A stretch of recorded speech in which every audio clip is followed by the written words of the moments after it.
This is not a test. This is not a test. Please remain calm. Unburied dead are coming back to life and seeking human victims. Seeking human victims. Seeking human victims.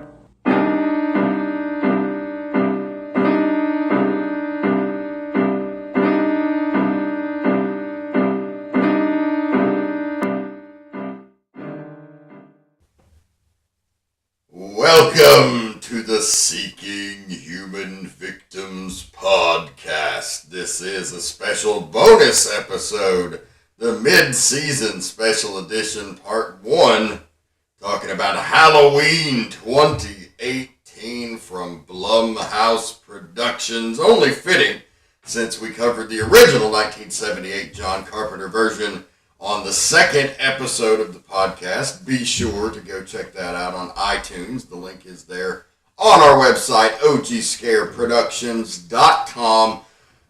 Folks, we have made it through a season of production. We're wiser now than we were going into this. I would hope so at this point. We were but babes on the first episode of Seeking Human Victims, and we recorded all those in an early batch way at the beginning of the year, so it's interesting now to sit back after the first season is wrapped to see what all we accomplished, and we did accomplish most of what we said we were going to do. Pretty happy about that. So I'm Dan Wilson. Welcome to the program. We have our round table here. Of course, my partners in crime. First, Mr. Muji Grant. It's me. It's Muji. Right. I'm sorry. For the purposes of our broadcast, he is only Muji, or the Great Muji, if you watch him hosting graphic content each week on One Good Scare Productions. And then, not just my beautiful wife, not just my life partner, but also the co-host of the Spooky Tricks web show, which has run into some snags in the road, but also still has our most popular episode of any of the web shows. Miss Annie Wilson, how's it going? Word 'em up. Yeah, I'm pretty great. My show's pretty awesome. But my co-host is apparently a big deal now, working on a movie. So I'm just, reworking some ideas. And we'll be back soon. Yes, I can concur with that and back that up. She's working on some backup plans if Breland gets stuck in Hollywood land and is not able to rejoin the show. But she's moving on up. Yeah, I mean, that's great. We love seeing people from the One Good Scare family succeed. It's only good for us and it's only good for them. So we're very happy for Breland, and we're happy that you love Spooky Tricks, and hopefully we'll bring you some more. Yeah, we're proud of you, Breland. Also, at the end of the table, the host of The Art of Murder, the author and illustrator of the first official comic release from One Good Scare Productions, the man, Todd Johnston. Oh my, I'm humbled by my introduction. Thank you so much, Dan. Hey man, when you actually sometimes have someone else tell you the things you've accomplished, you actually sit back and go, hey, maybe I'm not such a piece of shit. Yeah, you do feel like a piece of shit sometimes, just sitting in your basement drawing pictures. But yeah, I feel much better. Excellent. So, let's waste no time and dig down in beneath the flesh. It's time for the coroner's report.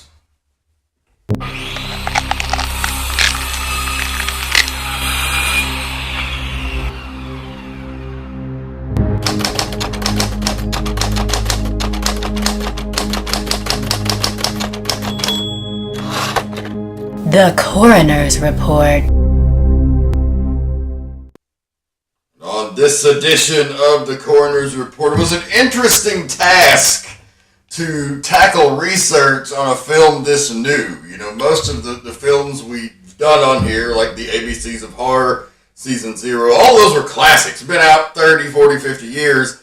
Plenty of information out there. Your work is done for you, almost. Exactly. For this new Halloween, a lot of info because there's a lot of press, but not a lot historically. And with films, they really do sort of take on a life of their own over time. Some things they don't age as well and are kind of forgotten. I think a good comparison would be Halloween H2O. I wouldn't say it's forgotten, but it's aged very poorly in the canon of the franchise. And so when it was considered a great fucking movie when it came out, it's less heralded now. And I think just the way movies are looked at over time, it's interesting to look at something this soon, so in depth. But we're going to try. We've had some help from Wikipedia, a couple of podcasts I listened to. The Shockwaves podcast, co-hosted by one of the VPs of Blumhouse and the producers on the movie, Ryan Turek. So he dropped a lot of great little tidbits over the last few months about the production. Fangoria Magazine, back on newsstands, back on shelves. Glad to have that. Had a lot of great articles about the new Halloween as well. So limited research, but we had some. So we've actually still put together the standard Seeking Human Victims format for you. With one exception, we will not be doing a burial plot segment tonight. We felt like, this is a spoiler-filled edition, so warning right now, spoilers ahead. It's gonna happen. Ahoy, they are, the spoilers. But we didn't want to do the burial plot because we didn't want to give you the blow-by-blow of the movie necessarily. And also, Muji has to write a script for that and everything. Oh, and we don't have Jason, our lead actor. So, Right, the star of the show. We're hobbled in the acting department. Absolutely. But with the coroner's report, so what we're going to do first is look just briefly at where we are in the Halloween franchise when Halloween 2018 comes about. Because it's important for a variety of reasons.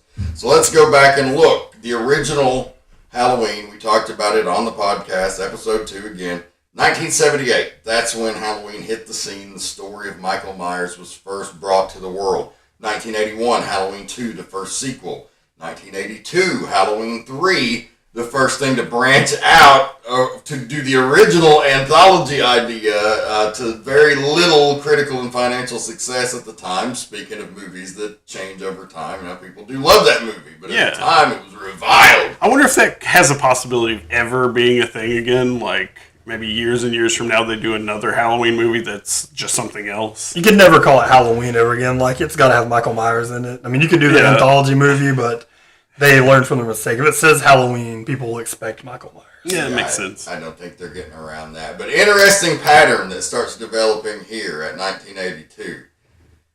It is 6 years before the next Halloween movie. So a movie bombs, it goes away for a while. And so not until 1988 does it return with the story of Jamie Lloyd in Halloween 4. Halloween 4 is an unexpected smash hit. As a result, they rush into production the less than successful Halloween 5. Ugh. Which is just a big mess at the end. The Men in Black is introduced and the whole Cult of Thorn thing starts. And there's a mute kid in it. Yeah, it's just very... Anna's never seen Halloween 5, so she's like, me what either. the fuck? I'm a noob to all of this, yes. I've never seen that.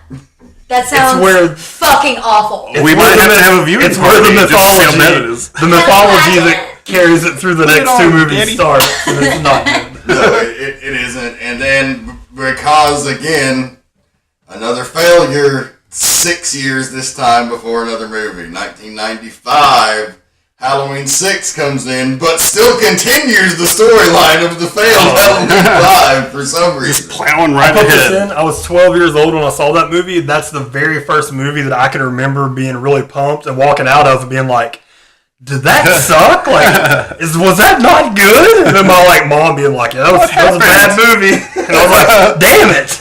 Yeah, we saw that together. That was the real. We were very sad. Yeah. And then, but Halloween 6, even though it was a bomb, 1998, this is where the pattern kind of breaks. Only 3 years later, Jamie Lee Curtis returns to the franchise. They erase all of the previous sequels except for 2. And they create Halloween H2O.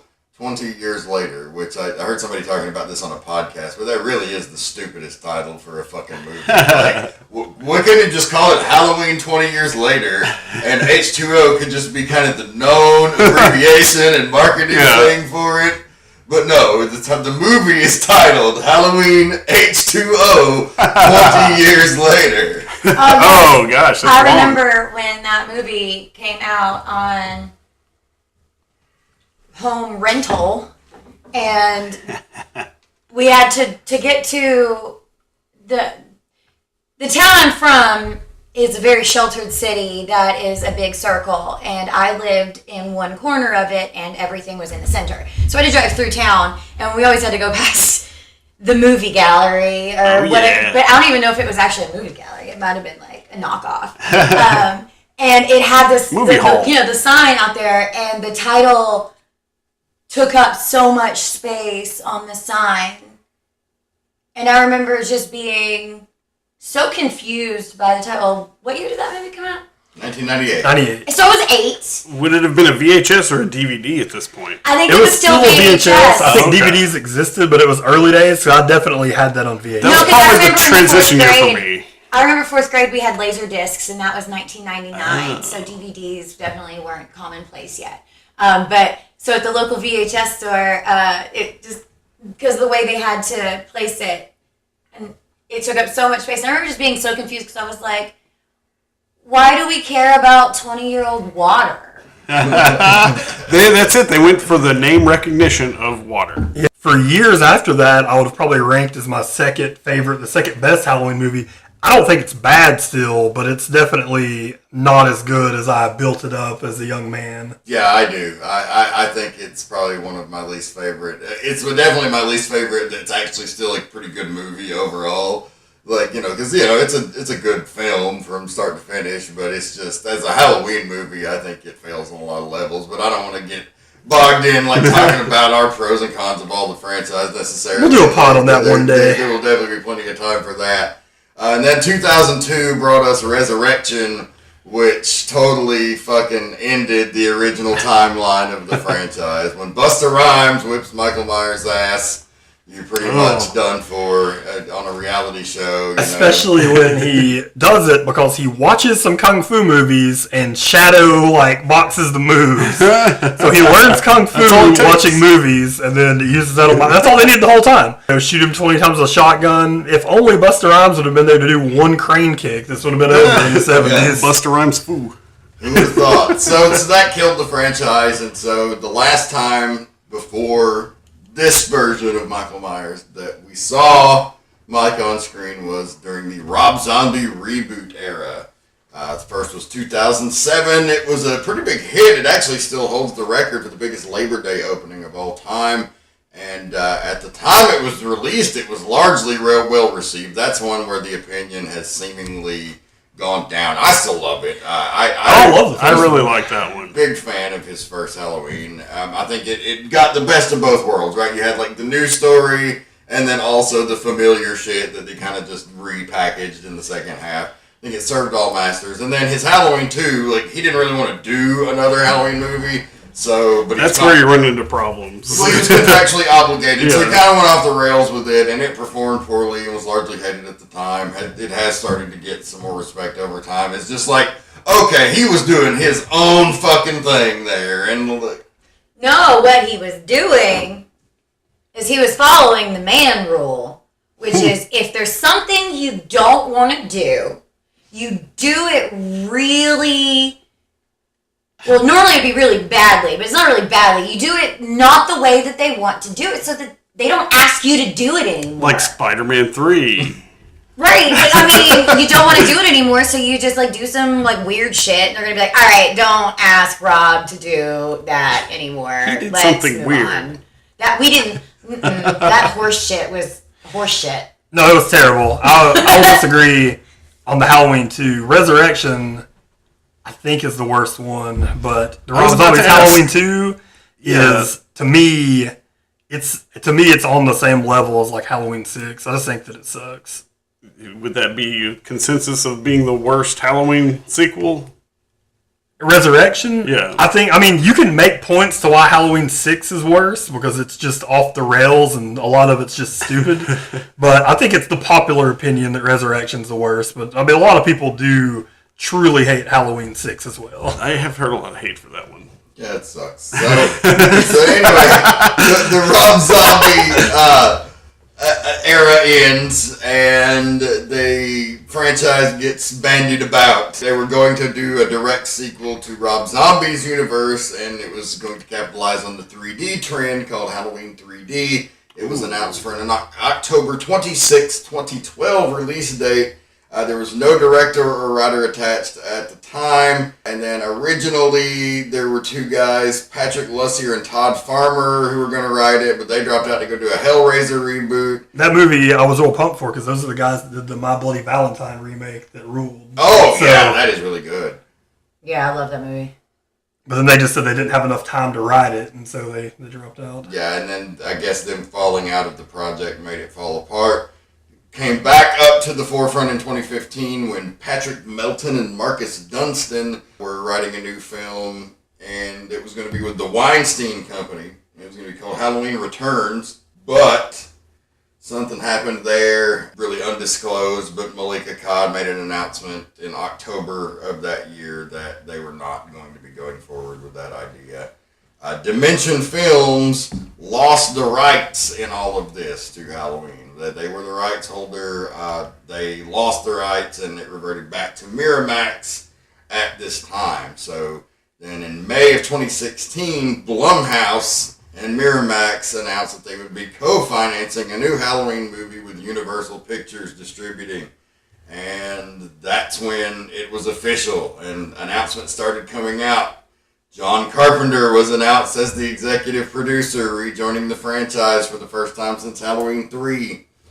Adam Wingard was originally attached to direct, but he dropped out, and so then they hired Danny McBride and David Gordon Green, previously famous for The Pineapple Express. And of course, McBride is an actor, well known, but super funny. That was just shocking to me, though. I honestly assumed it just was one of those situations where it was like a different guy. Also named Danny McBride. Yeah, no. And I'm like, really? He just happens to be a big, writer. I mean, I love Danny McBride, so that made it like cooler for me. Because he wasn't supposed to act in Pineapple Express, from what I understand. He just wrote it, and then they just decided like, there's no one else that can do this role other than him because he's super funny. Just put him in the movie, and it happened to work super well for him. Yeah, and I listened to him on a couple of podcasts, and I read a couple of interviews, and yeah, he's like a lifelong huge Halloween fan. They co-wrote it, and then David Gordon Green directed.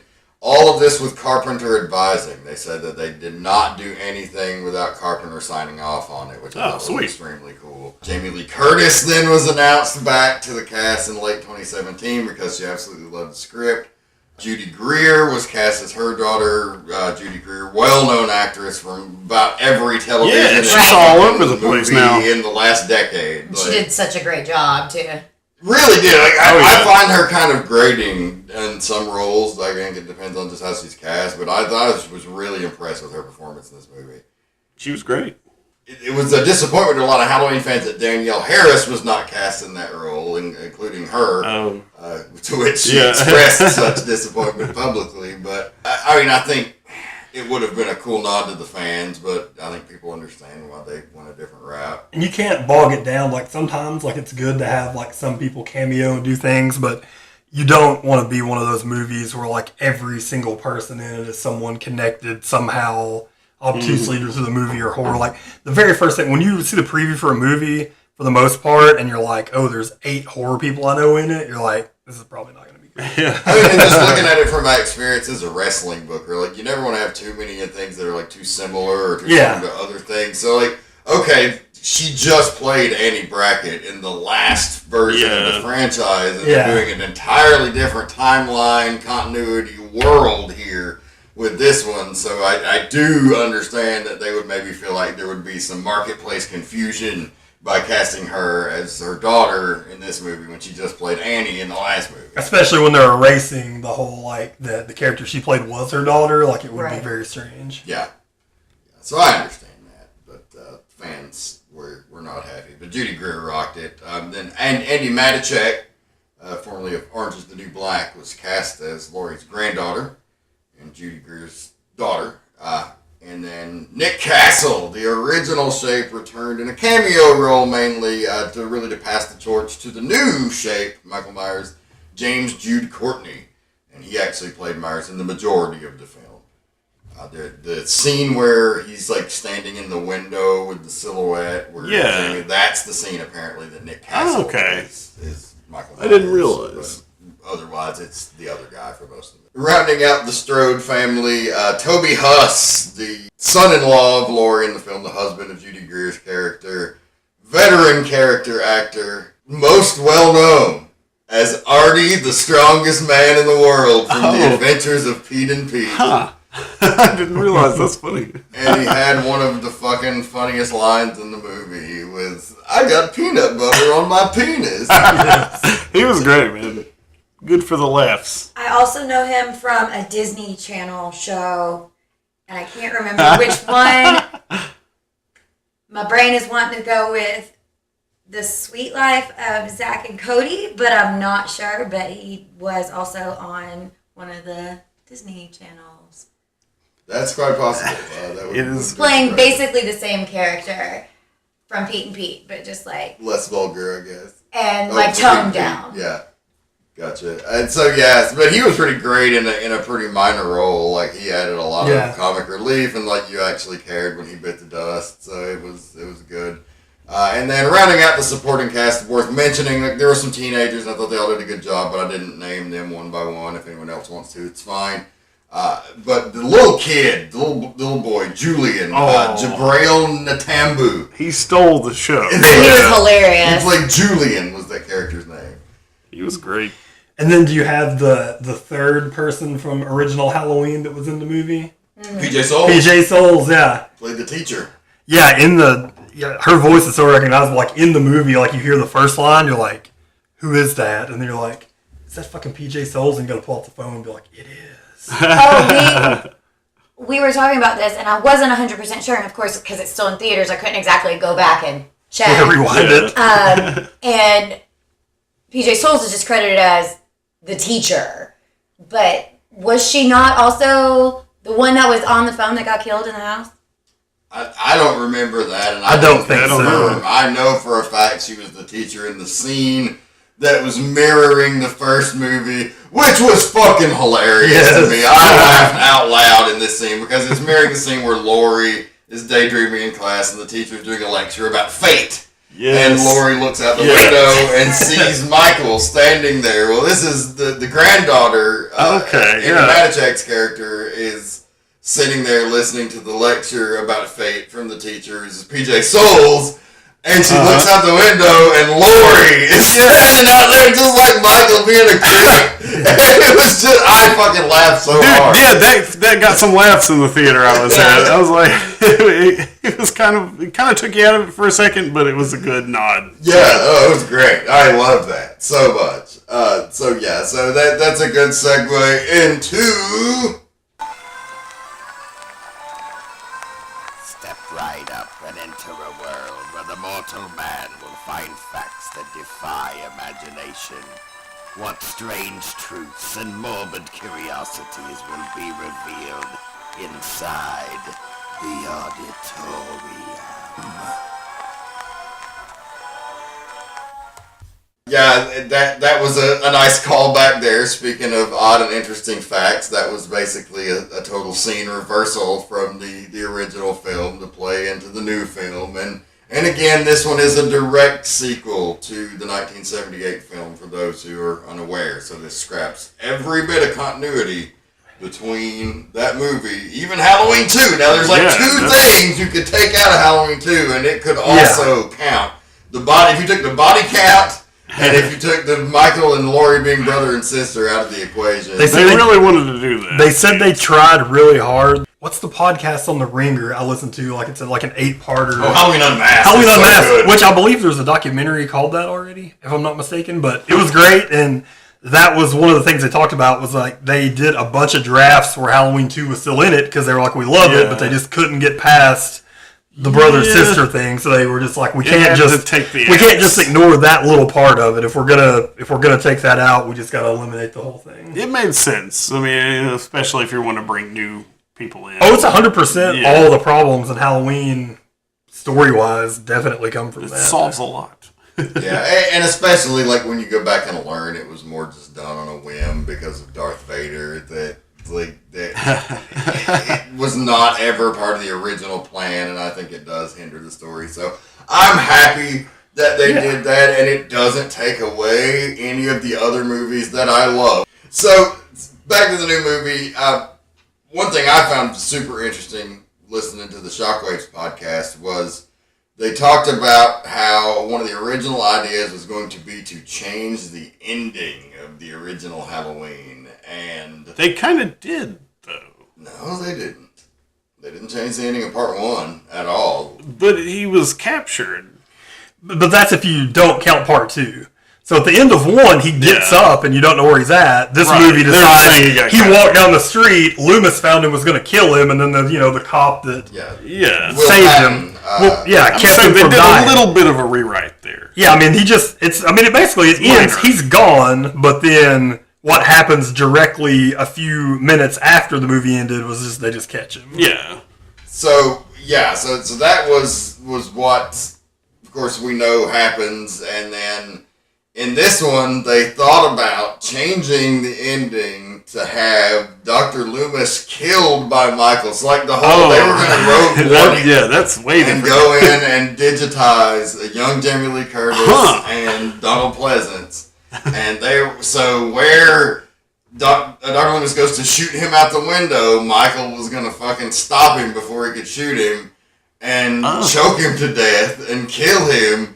And then Laurie was going to pick up the gun and was not going to be able to fucking shoot him in time before he killed Dr. Loomis. And then once he kills Dr. Loomis, she gets the guts to shoot him, and that's who shoots him out the window. And then John Carpenter That was interesting. called him, and he was like, no. Why you want to change the ending of my movie? I would have immediately been perturbed and out of the movie. Like, it might have brought me back, but I would have immediately been like, this is fucking dumb if they would have changed the ending to that movie. It's one of the best endings to any horror movie ever. Yeah, you're right. He's fucking... It changed He shoots the him, genre. he's gone, like you don't know where he's at. It's like, that's perfect. They said they wouldn't do anything that he just basically hated was essentially it. Like, there's a great story on Halloween Unmasked where they talk about trying to get him to do it. He's like, I don't want to do it. It's like, are you going to give me the final cut? They're like, no. He's like, are you going to, like, let me, have script approval? They're like, no. But if there's anything that you really hate, then we won't do it. So thank God, because that's That's a good something rule. I would have been mad. think it probably made the 3 film minutes a lot into the better. movie, I would have been like, I'm pretty fucking sad.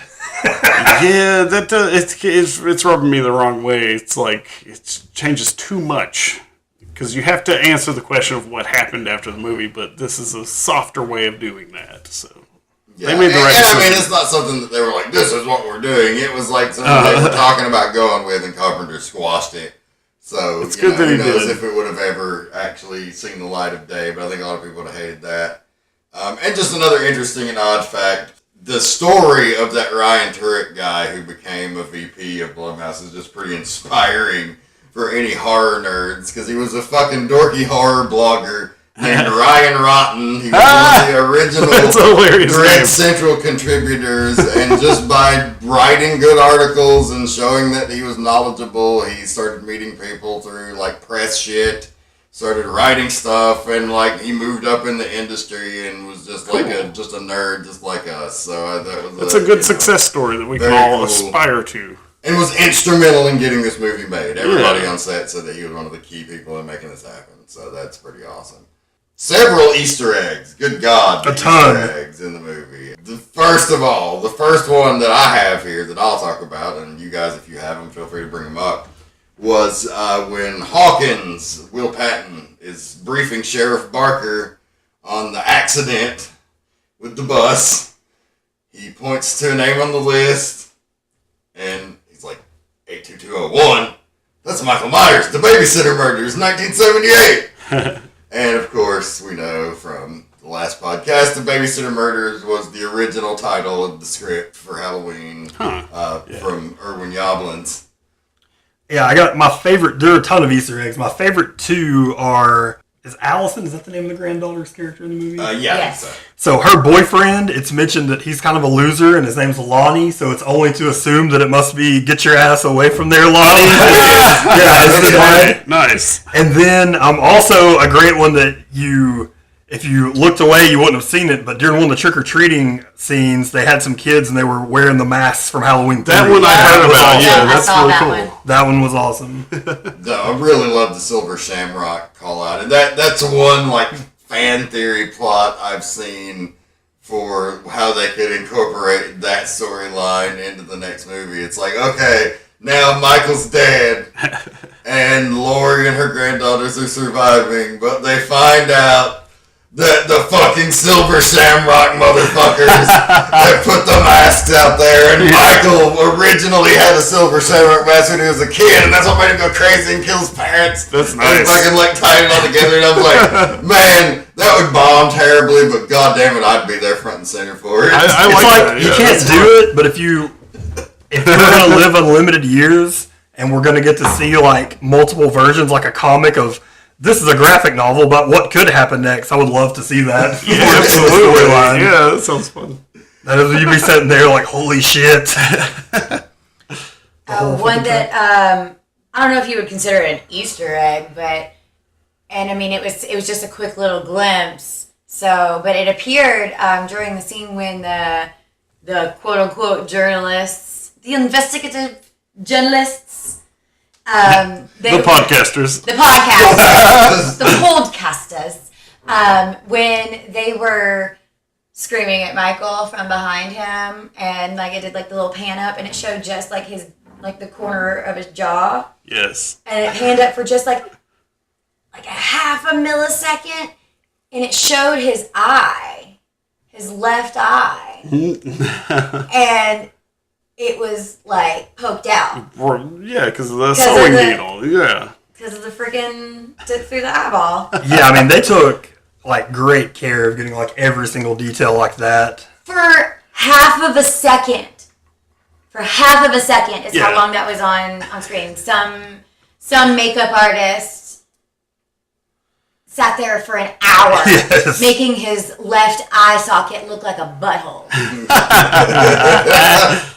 Like, and they saw it on screen and were like, there it is, my pride and joy. Yeah, I mean, they said they were trying to like work in. They were like, none of the other movies count, but we're gonna try to like work in some of the things that happened in all the other movies. And there were a ton of things that happened that were similar to like what happened in the sequels. Oh, for sure. The bedsheet ghosts. When That they was discovered great. The body of Vicky. The reverse Bob. She Yes. got reverse bobbed, left in the go, and then even her boyfriend got reverse bobbed to the wall. Like he put him face first into the wall and Yeah. stuck him there with a That was knife, which nice. I love. They did randomly when Michael is like walking. When somebody bumps into Michael, they call him Mr. Elrod, which was from the second Halloween. It's from the beginning of Halloween 2. The girl that's on the phone, like the first death in Halloween 2 is a girl talking to her friend on the phone, and she sees the newscast where, you know, the murders have happened right on the street, and she hears a scream, and the person on the line is like, what's that? He's like, it's probably Mr. Elrod. I think he's beating Mrs. Elrod again, or beating his wife again, or something. So when all the kids bump, they're like, whoa, watch out, Mr. Elrod. They work in- Has some troubles. There's even like little weird shit that's from the other movies. Like, I don't know if this is even intentional or not, but like in Halloween H2O, Lori guzzles a glass of wine really quick. She does the same thing in this movie. Like when she sees the wine. Lori has the most callbacks and Easter eggs, just from the little things that happen in the fight with her and Michael at the end.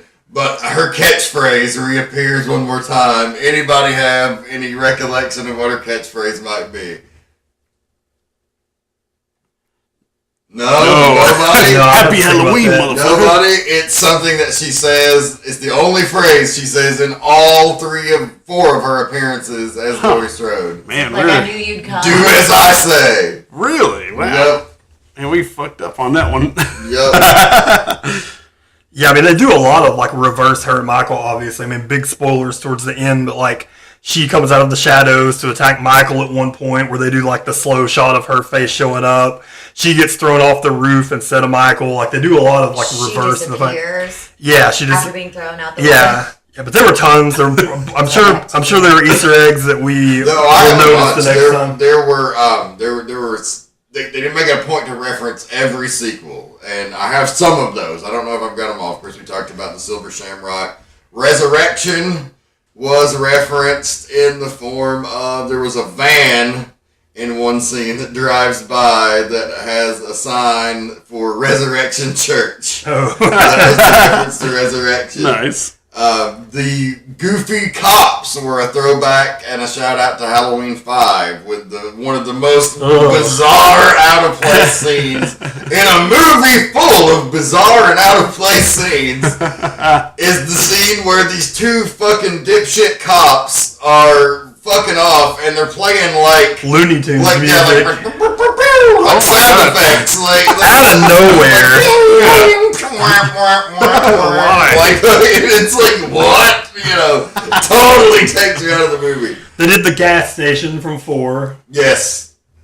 A service station in flames. I take it no Rob Zombie It's gone. era It's Easter gone eggs. from here. The evil's gone. I do love that they said that the plot point of that Loomis was going to kill him and that they stopped him, because Loomis definitely wanted to kill him in every single one of those movies, so that's great.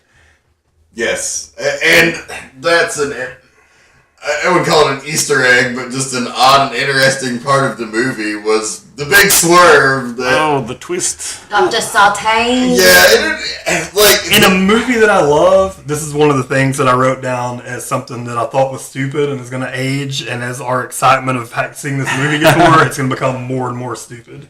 I'll tell you what my theory on it is other than just... I get the idea of Michael's already a famous like killer, so his next doctor is going to become obsessed with it. Like that's not really like a new thing. That's happened in plenty of movies and stuff before.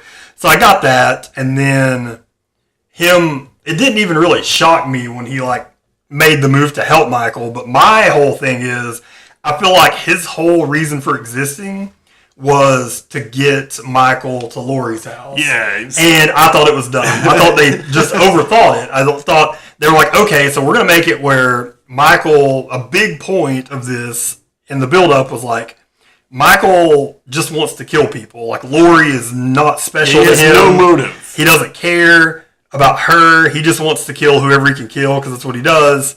And then they went with the story of the doctor wanted to see like a final showdown. He wanted to put them together so that they could fight. I feel like they were like, well, if Laurie lives out in the woods somewhere and how's Michael going to randomly find her house? That's what they came up with. Instead, in comes Dr. Deus Ex Machina. Yeah, instead, he could have he had just seen Laurie's granddaughter and she got picked up by the cop. He could have just gotten in a car and followed him there and done the whole thing without, the doctor having to kill the cop. And I think that's going to age bad. I mean, this movie's great. I love it. But that is something that I was just like, I don't know about this. This seems like it's been forced in there. Was that the homage to the Rob Zombie Halloween movie? Maybe. That they did something weird that it makes sense. Like, well, the doctor was the horse. No, what would have been the homage to the fucking Rob Zombie movie was, I don't even know if he has a wife, but if there would have randomly been a role, if the doctor would have been played by David Gordon Green's wife, it's like, gotta get her in the movie! Horse scene!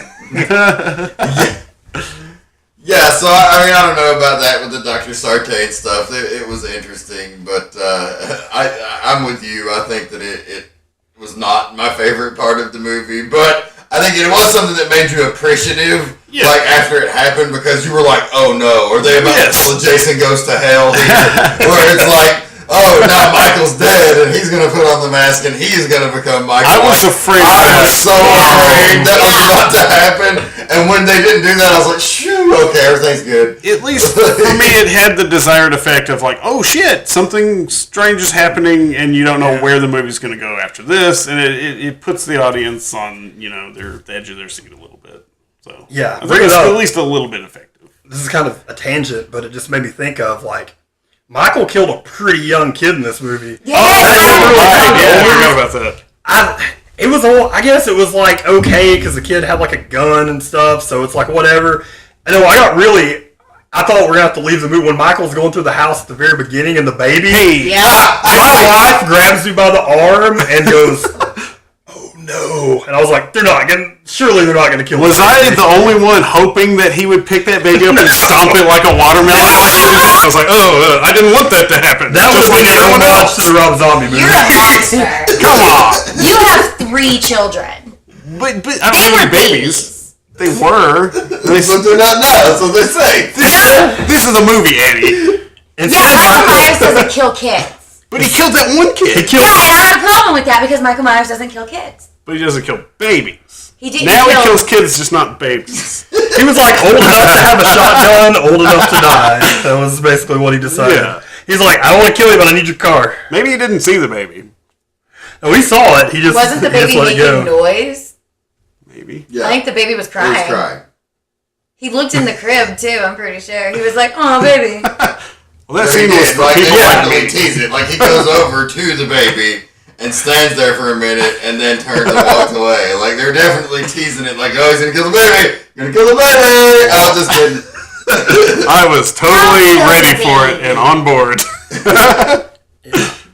Also, like, that walkthrough was great. That was obviously an homage to the first Halloween. Yes. It's like they just took and put the really long tracking shot in the middle of the movie instead of the beginning of the movie. It was a lot of fun. It was great, and also, like, I thought about this later, because at first, he killed everybody so brutally for the first part of the movie, and I was like, I was afraid they were going to miss on Michael Myers' thing that, like, none of the sequels ever did, except for Halloween 2 did. They were just brutal, where he likes to, like, trick them first. Like, Michael Myers Yes. wants to play with them. He's like a cat. Like, There he was a wants to little play bit with of them before he dies. trickery. Yeah. But it was almost to me like I don't know if I justified it or I just thought this makes sense to where he'd been locked up for so long.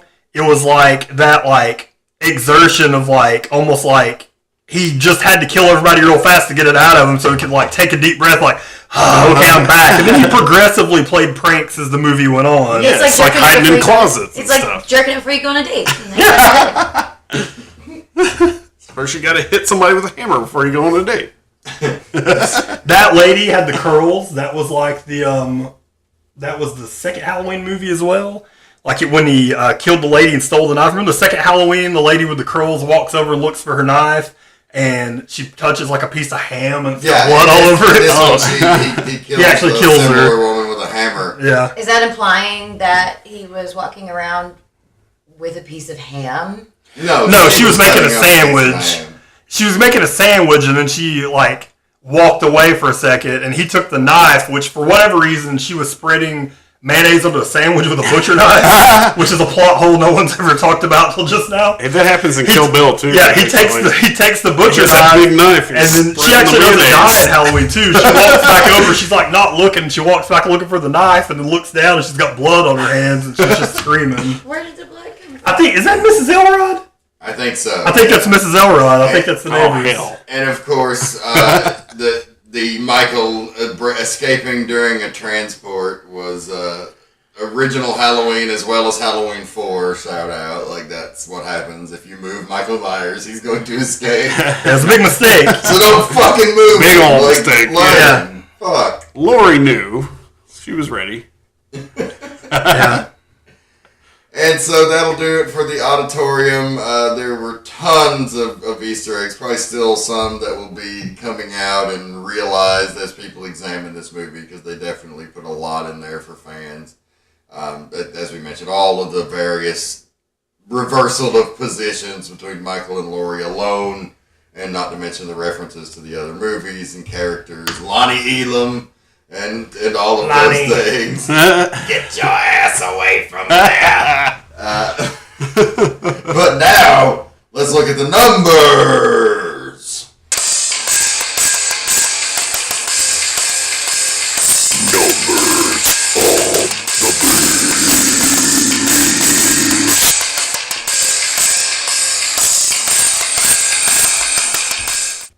All right, it's Numbers of the Beast.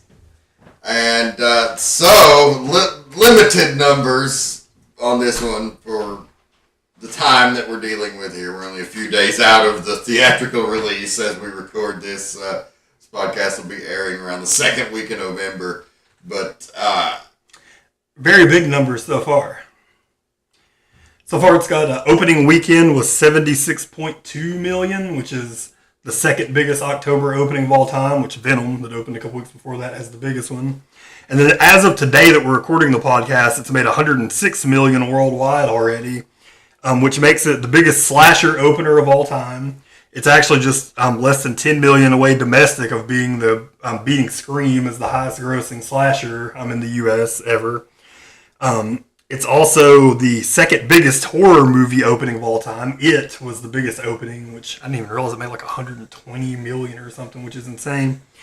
And we're starting to get into real specific stats here, but they've been making a big deal about it. It's the biggest opening movie starring a female over the age of 55 years old that's ever happened. I mean, no, that's a big statement. Like, say what you want. It's a big statement because you see it all the time, and you gotta give it to directors like Rob Zombie and people who will recast these people, but Hollywood is real fucking bad about throwing women away when they're 50 or older. Like, you just basically might as well be put on a shelf and go somewhere if you don't want to play this very specific grandmotherly role that we want you to play. That's not a starring role, that's a bit role. Like, it is rare, and there's still a lot of really talented actresses and actors. You know, it happens to men as well, probably not as much, but it's just, it's an ageist thing, I think, in Hollywood a little bit. And I mean, you've got to cast the roles that you need, but Jamie Lee Curtis really proved in this movie that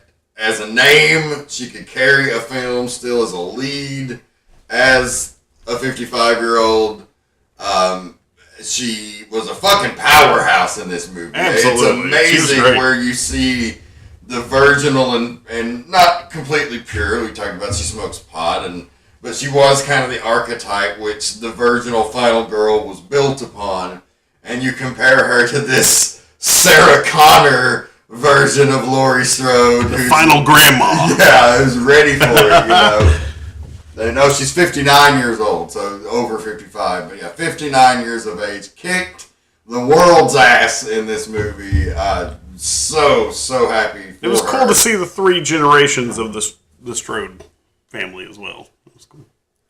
Yeah, they were all good. And one of my favorite parts of the movie was when Michael has finally gotten he's gotten the island in the kitchen moved. You know, the trap door, he's got it moved. Yeah. And there's that pause where he's not walking down the stairs, and then Judy Greer's character starts like being like, "Oh no, I can't do it. I can't shoot him on the wall." And then when he turns around to go down, she's like, "Just kidding," and then shoots him. Like, that was a really great part of the movie. It had me fooled. Gotcha.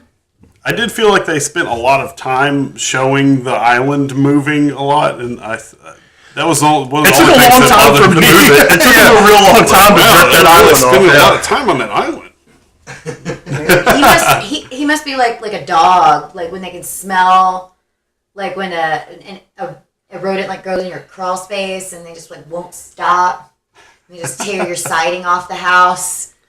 That is true, because he never saw the thing move. He's walking around. It's not like he went outside and was like, "Where the fuck is the entrance? I know if I feel like there's a basement, where's the entrance?" He just walks like in the kitchen and is like, "That island just looks a little weird." Apparently, though, it was a breakaway island they knew he was going to rip it off the dang hinges and go down there. They knew they were going to trap. They knew they wanted to trap him like down there. I mean, that was. Though I don't think they expected him to go that route. Yeah. Like to try to tear it off of the hole. Maybe because not, yeah. they made it also a big show of showing them picking up the remote off the counter right beside it, picking it up, pressing the button. They thought he might do that. Exactly that. Maybe he might be like, "Oh, what's this?" I kept thinking that too. Was like when he was up there, I was like, why didn't they take their remote with them? Because they have a button on the bottom, and I was like, well, that seems a little redundant. Bring the remote with you. That is one of the few times that they do kind of allude to him having superhuman strength. The other time being when he smashes that guy's head like a watermelon at a Gallagher Yeah, that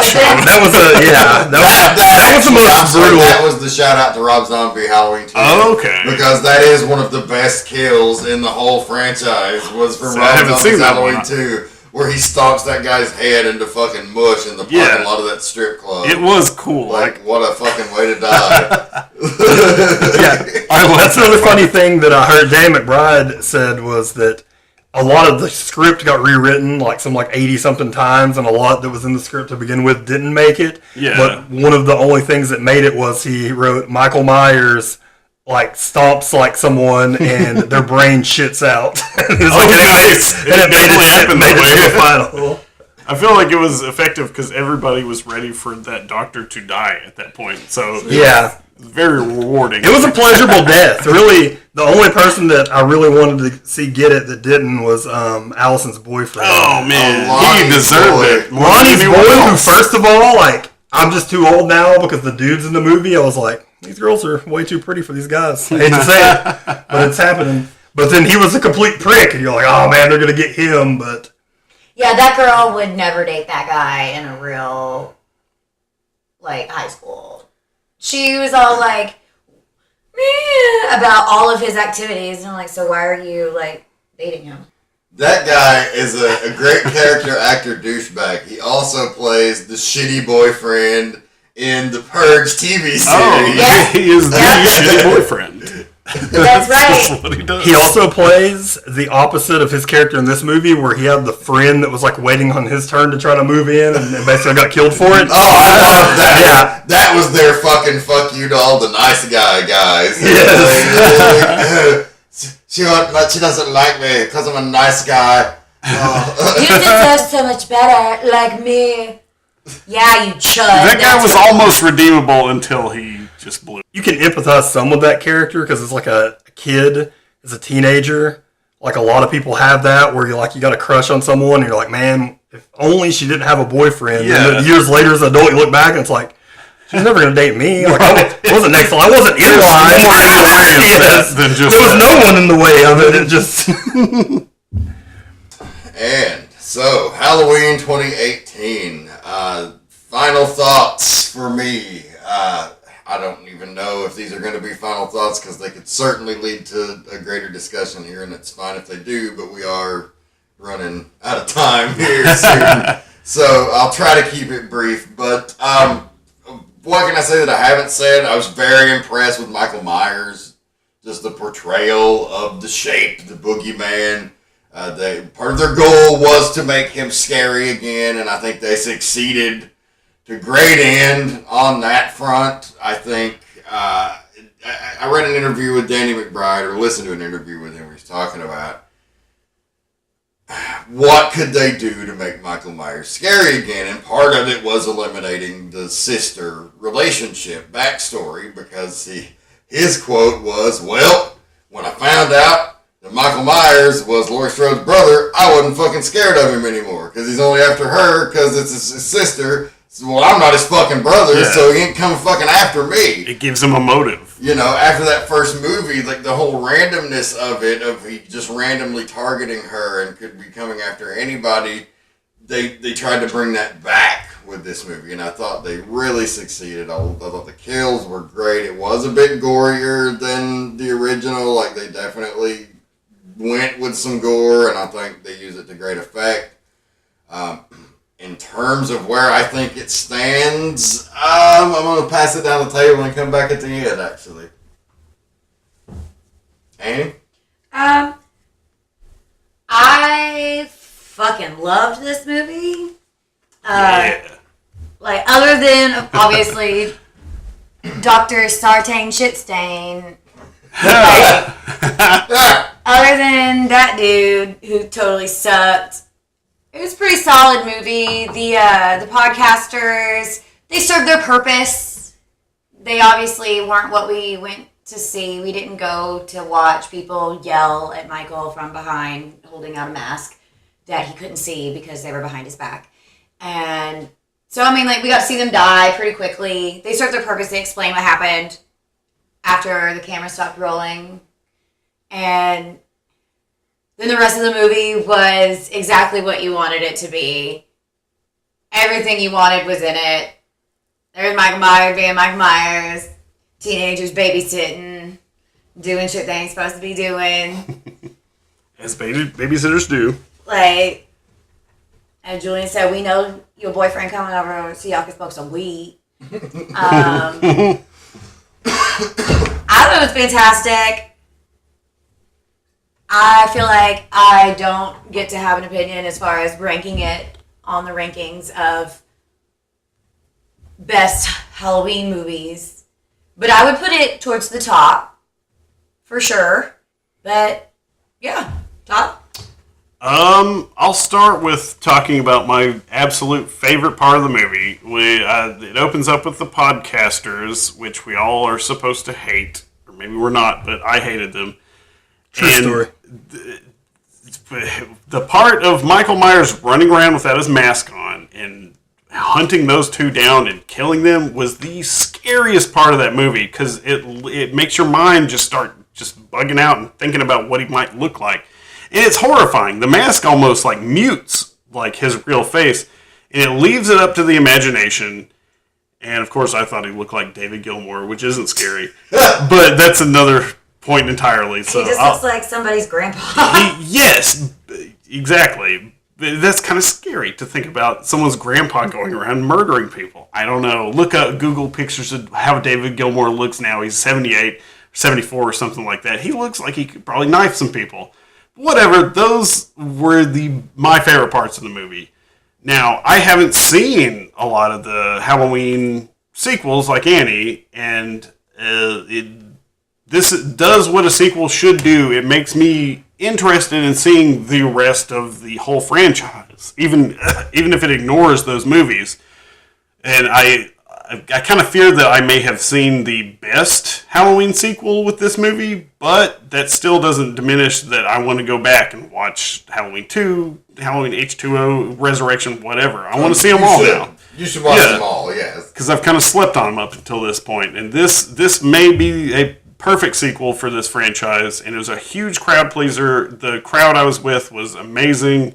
They laughed at all of the weird, funny parts, and there was sheer terror in some of the scary parts. So, great theater viewing experience. You have to go see this in the theater. Yeah, I mean, I really, really loved it. If I was in my teens or early 20s, I would have already seen it 2 or 3 times, but unfortunately life's getting in the way of repeat viewing so far. As it does. I loved it. It actually, I mean, there's a bunch of things I really liked about it that I think were the best that it's been in the franchise. I mean, there definitely was, I would say the same, one of the things that Rob Zombie's movie was, is it really fleshed out like all the characters, like, I mean, Michael included.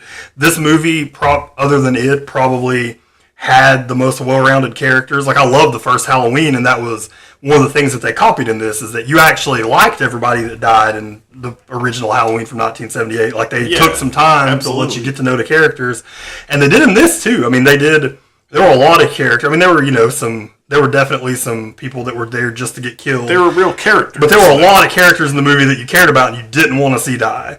And that was something that they really haven't done since the first Halloween. Even in some of the ones I like, they've never done this good a character building. It was easily the funniest one, and it was funny in a way that didn't take away, like you said, from the horror. Right. Like, there were times where you laughed, and I mean, that's where you could tell, Danny McBride co-writing it, like his specialty. There were times where were really, really funny, but it wasn't like really funny during a scary part, which is what a lot of movies. When there was a lull in the movie, I feel. I would say like the difference between it moments. and I know they're not horror movies, but like a Marvel movie, which I love, is when the action gets intense, they've got to do something funny to like bring you back down and be like, it's okay, kids. Yes. We're all safe here. Like, they're Disney movies. This didn't do that. Like, it separated the humor from the scary parts. Like, once, Michael got in the house after Laurie and everything, it's like, there's no more jokes until the movie, for the rest of the movie. So I really liked that. I liked how it paid tribute to all the other movies. Like, I love that part. And I would say overall, man, I mean, it's just great. Like, this is coming out of the movie, this is my favorite Halloween that I've seen in the theater. I've seen, since 5, everything that's come after that. 6, I've seen everything that's come after that. And this is, I was very happy after the first Rob Zombie movie. This is the first one, like, this is the most happy that I've been out of any. I mean, it might change after a couple other viewings. If right now you want me to rank the movies, like I'd say this is my second favorite one. If you really look at like a bunch of other movies, which I just started thinking doing the math, I actually now would argue that 7 of the 10 are at least decent. If I'm ranking the movies, Halloween Original is the best. I feel like this one is probably the second best now. And then Halloween 3, which is not about Michael Myers, but is one of the movies in the franchise, is great. I would probably put that next. Then I'm probably going 2, then I'm going 4, then I'm going Rob Zombie, then I'm going H2O, and then after that it's shit. But Nice. that's a pretty good record of movies that are good compared to... I like the ranking of the sequels.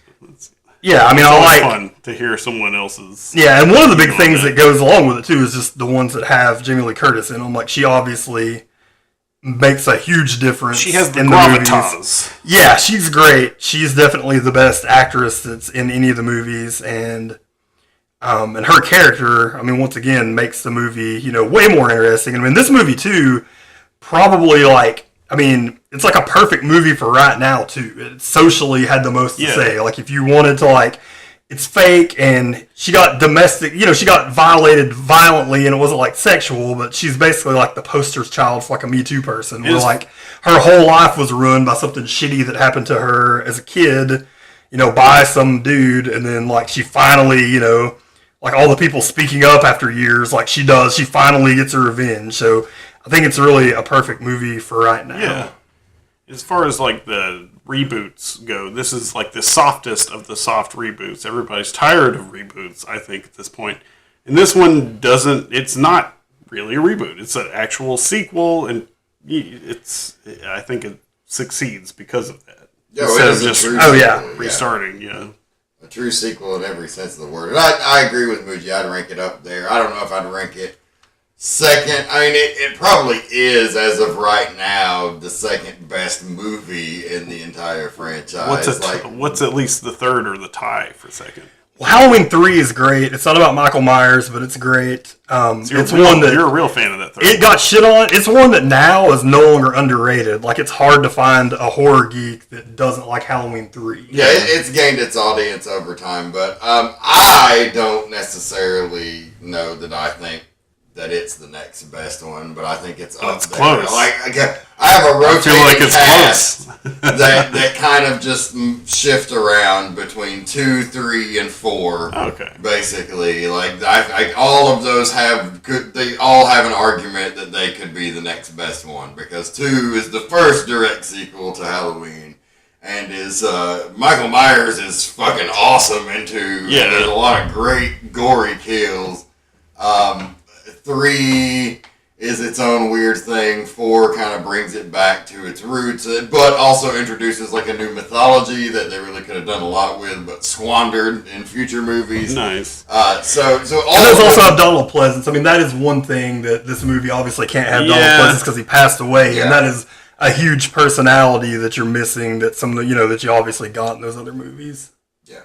And it was replaced by fucking Looney Tunes Einstein. So I don't know if I would rank it second, but there's an argument for it, and it falls in what I consider the great Halloween movies, which are those 1, 2, 3, and 4, and now 2018. The others, whatever on the others. Some of them are better than others, but those are the ones that are the great Halloween movies. See, I need to know where you rank these, because I'm about to watch. You see, I think those are like hard to argue that those aren't all like very good movies. Yeah, and then it just really depends on your take. Like it's totally goes different from the franchise, but if you've never seen Halloween, I think it would be hard to argue that Rob Zombie's movie isn't really good, the first one. And then H2O, like I said, it was once a lot of people thought it was the second best one, and now it just hasn't aged great, and there's some special effects things that look really terrible now that are years later. But it's definitely not a bad movie. So, I mean, that's at least 7 of them that aren't bad. It's not among the worst. Part 5 is bad. Just go in order, honestly. If you're just watch them in order. Yeah, that's what I'll do. Bad. It's just good to know the key point. But yeah, so Halloween 2018, we recommend it. Rare that we review a film that is still in the theaters, but So that is what we're doing here on this edition of Seeking Human Victims, and I think it does go down as it felt like a Halloween movie to me. Most importantly, above anything, it's the first thing in a long time that has felt like a John Carpenter Halloween film. Oh, yeah. Like those first movies that I talked about all kind of feel like. Like it feels like it belongs there as well. So just can't say enough about it. We will be back here in a couple of weeks with the Thanksgiving horror episode. That's right. We're going to talk about what we are thankful for, and we are thankful for the bloodshed. We're going to be talking about all of our favorite horror movies of 2018. It's going to be a lively discussion on the second bonus episode, mid-season special of the Seeking Human Victims podcast. For the One Good Scare crew, I'm Dan Wilson. Good night.